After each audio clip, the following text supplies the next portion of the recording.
যেটা পৃথিবীর কোথাও সে পাবে না, যেটা পৃথিবীর কোথাও সে খুঁজে পাবে না।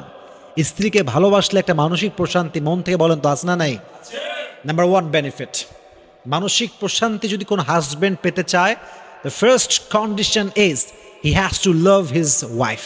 তার বউকে ভালোবাসতেই হবে, এছাড়া কোনো উপায় তার কাছে নাই। যে তার স্ত্রীকে ভালোবাসে না, দেখবেন সে খুব ছটফট, মানে ছটফট করে, অলওয়েজ অলওয়েজ অস্থির, অলওয়েজ কোনো রকম কোনো স্থিরতা নাই, মানসিক অশান্তি, মানসিক ডিপ্রেশন তাকে ঘিরে ধরে।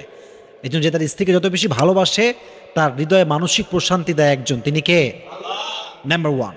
নাম্বার টু, যে তার স্ত্রীকে ভালোবাসতে পারে, সে স্বামীকে আল্লাহ তাআলা 2 নাম্বার যেই নেয়ামত দান করে, 2 নাম্বার তার যে উপকার হয় সেটা হচ্ছে সে পরকীয়ায় জড়ায় না।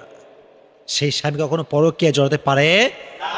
মনে রাখবেন, যে স্বামী স্ত্রী থাকা সত্ত্বেও পরকীয়া করে, সেই স্বামী কখনো তার বউকে ভালোই বাসতে পারে নাই, কখনো ভালো সে বাসতেই পারে না। কারণ আমি বিশ্বাস করি, যেখানে প্রকৃতপক্ষের ভালোবাসা আছে, সেখানে পুরুষ কখনো 10 নারীতে আসক্ত হয় না, 1 নারীতে আসক্ত হয়, ঠিক কিনা বলেন?